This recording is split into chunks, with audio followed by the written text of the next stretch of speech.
지식인의 답, 그리고 그 내가 내야 되는 답. 여기서 되게 저는 이게 명확하게 나는 답을 낼 수 있어야 된다라고 분명히 얘기를 들었고, 지식인은 답을 내면 안 된다라고 이제. 근데 이게 나는 정법 공부를 해서 진리를 아니까 답을 내도 되고, 저 사람들은 진리를 듣지 못했기 때문에 지식 안에서 상식의 답이기 때문에 당신들은 답을 내면 안 되고, 이 차이인가? 제가 낸 답이 그런 생각이 이제 드는 거예요. 그래서 사실 내가 답을 낸다는 거기에서 되게 저는 어려운 거예요. 내가 무슨 답을 내나 아는 것도 없는데 지금 막 그러고 있는데 답을 내야 된다라는 말을 들은 상태고, 이 지식에는 답을 내면 안 된다. 그러면 더 다른 지식이 안 들어오니까 그럼 답을 내면 안 된다. 그러니까 답을 내야 되고 답을 안 내야 되고, 그거를 가늠하는, 그럼 그 기준은 진리의 정보가 있고 없고 그 차이인가? 그 생각이 이제 딱 드는데, 근데 저도 이제 정보는 들어왔지만, 어쨌든 진리 교육을 받아 정보는 들어왔지만, 그걸 가지고 답을 내는 그 과정이 또 지식적일 수 있잖아요. 그랬을 때 나도 내가 낸 답이 오답일 수 있잖아요. 제가 낸 답이 공부가 다 안 된 상태에서. 그래서 이게 너무 헷갈리는 거예요. 네. 여기에 대해서 좀 정리를 좀 해주시면. 답에 대해서? 네, 답에 대해서. 네. 내가 답을 내라 했어요? 저번주에 저한테 그렇게 말씀해 주셨어요. 그러니까 답을 낼 수 있어야 된다. 네, 답을 내야 된다. 그러니까 답을 내려고 하면 뭔가 있어야 되겠죠. 근데 사람들이 지금 가지고 있는 지식은 뭐냐면 반쪽짜리 지식이거든요. 그러니까 반쪽짜리 지식 가지고는 답을 낼 수가 없는 거지. 우리가 옛날에 2차 대전 그 전에 30% 미만의 인생을 살아갈 때는요, 거기 지식이라는 이름을 갖다가 함부로 안 붙였어요. 그냥 뭐 배우고 있었지. 뭐 학문도 하고 있었고, 뭐 논어도 효경도, 그죠? 천자문도 애우고 있었지. 이걸 갖다 지식이라는 단어를 갖다 안 붙였다니까. 근데 지식이라는 단어 언제부터 붙였냐면은 2차 대전 이후로, 그죠? 인류에 많은 게 뭔가 지식들이 나왔는데, 이걸 우리는 지식이라고 했던 거지. 그 30% 미만 있을 때는 지식이라는 단어를 안 썼어요. 그러면 2차 대전 이후로 지식이 들어와가지고 많은 사람들이 지금 뭔가 학문을 지금 질량이 좋았기 때문에 뭐 사물이 다 이름을 다 붙이는 거예요. 우주에도 뭐 은하계가 뭐 있고 별이 있고 어떤 별이 있고 이름을 다 붙이고, 뭐 과학에도 그렇고 뭐 수학에도 그렇고 교육에도 그렇고 그다음에 뭐 음악에도 그렇고 전부 다 자기만의 어떤 지식이 있기 때문에 거기다 이름에 사람을 갖다 붙이는 거예요. 그러면은 그때부터 지식결제 조금 만들어진 거죠. 그리고 이 지식이 조금 확장돼 가지고 나중에 뭐가 만들어졌냐면 개인들의 질량이 좋아지다 보니까 논리라는 것들이 정확하게 만들어졌죠. 그럼 논리는 몇 프로짜리냐 그러면은 정확하게 30%에서 60% 올 때까지 개인의 전부 다 논리라고 하는 거죠. 그럼 논리가 어느 정도 좀 이게 완성이 되니까 나중에 뭐가 만들어지냐면 모든 사람들이 자기가 가지고 있는 상식이 만들어진 거예요. 그럼 상식은 언제까지냐면 60%에서 70%올 때까지. 그 상식을 완전히 가진 사람도 없어요. 그러면 지식이 있고 그 다음에 논리가 있고 그 다음에 상식이 만들어졌어요. 그러면 30%짜리가 있고 30%에서 60%올 때가 있고 그 다음 60%에서 70% 사이가 만들어진 게 상식이에요. 그럼 이게 상식이 언제까지 비춰지냐면 정확하게 연도를 알아야 되거든. 자연의 원리를 볼 때는 정확한 원리가 뭐냐면 2012년 12월 21일 동치까지가, 그죠? 우주의 법칙을 시행한 사람을 볼 때는 우리는 선천시대라고 그래요. 그럼 선천시대까지 뭘 만들었냐면은 지식을 다 생산했던 거죠. 논리든 아니면 상식이든 이 모든 걸 전부 다 뭐라 하냐면 통틀어가지고 우리는 지식이라 그래요. 그럼 우리가 학교에서 배운 지식은 뭐냐면 진리가 아닌 거죠. 내가 가지고 있는 논리와 상식을 갖다가 교수 같으면 교수가 학생들한테 막 설을 하고 있죠. 그 학문을 지금 막 가르치고 있는 거예요. 이건 뭐냐면 지식이거든. 어떤 지식이냐면 교수가 가르치는 지식은 자기 개인의 지식만이 아니고 인류에 있는 모든 지식을 갖다가 어떻게 학생들한테 가르치고 있는 거죠. 그러면 이 지구상에 있는 모든 어떻게 지식을 갖다 다 통틀어 버리면 이거는 지식이라는 이름을 쓰지 진리라는 이름을 절대로 쓸 수가 없는 거거든요. 왜? 선천시대에는 개인의 논리와 상식이기 때문에 개인의 자기 식이에요. 그래서 우리는 지식이라 하잖아. 지식을 다 가지고 있는 거거든. 지식을 다 가지고 있는데 사람들이 뭐라 하냐면 저 종교다인의 위정자들이 하나님의 말씀이 진리라고, 성경 말씀이 진리라고, 또 절에서는 또 뭐라 그래? 부처님 말씀이 진리지 무슨 기독교의 말씀이 진리고, 그러니까 자기께 최고라는 진리를 지식을 다 갖추고 있다는 거죠. 그러면은 이 사람들이 그 당시에 주장했던 거 뭐냐 답을 냈던 거죠. 왜 성경이 진리라고 도경이 진리라고 불경이 진리했던 거예요. 아니 뭐 공자의 뭐 유교 사상이 진리했으니까 전부 다 진리를 다 만들어낸 사람이 한 사람도 없는 거죠. 그럼 전부 다 과거에는 뭘 만들어냈어요? 지식을 만들어냈던 거라. 지식을 만들어낸 거죠.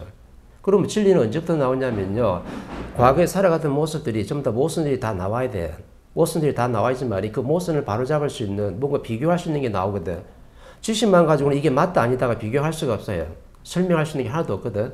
근데 지식 위에 진리가 있으면요. 이거 엄청난 질량이기 때문에 뭘 할 수 있냐면은 대비를 이루어가지고 저게 맞다 아니다라고 바르게 분별할 수 있는 힘이 있다는 거죠. 그러면 지식하고 진리의 차이점이 뭐냐면 대비를 이룰 수 있다는 거죠.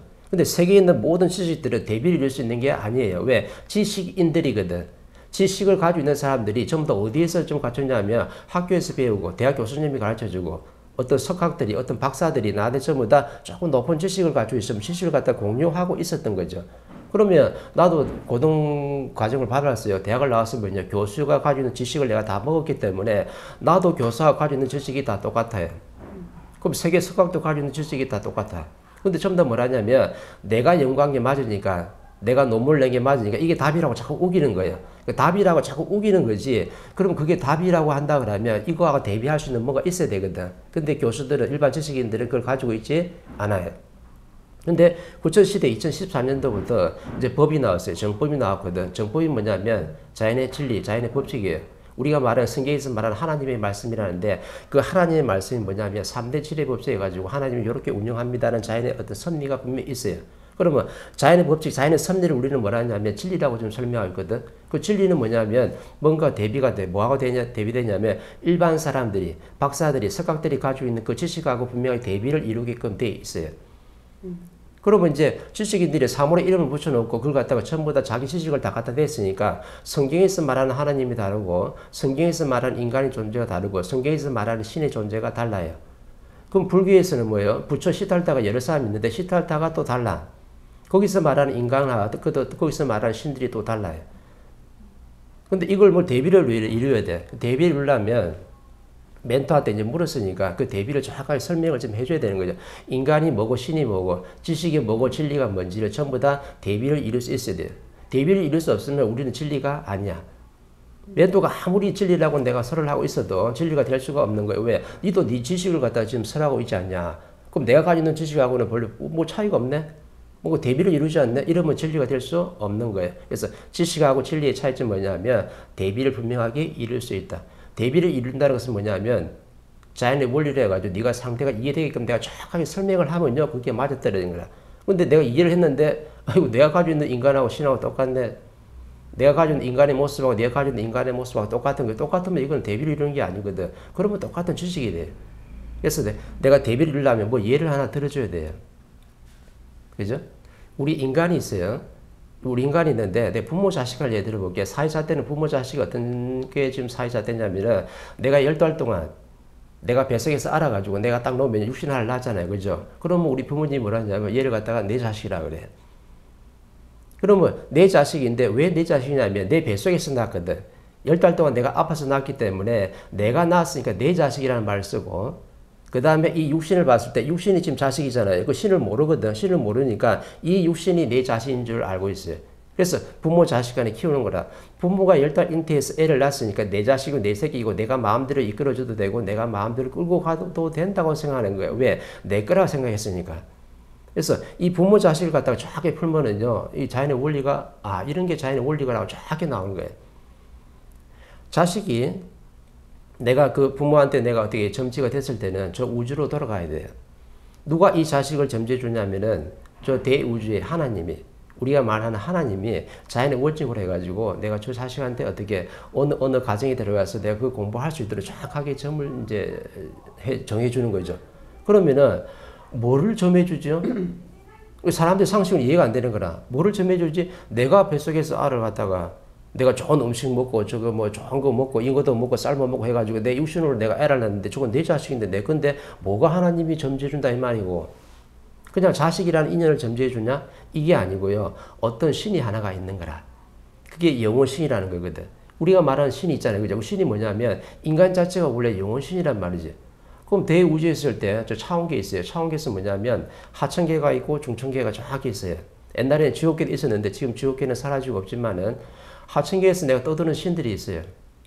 내가 인간으로서 내가 살아가면서 내가 엄청난 집착을 지금 가지고 있었는데 내가 육신을 벗고 이제 육신은 육신대로 돌아가고 내 영혼은 어떻게 차원계로 내가 돌아갔어요. 사천으로 갔어요.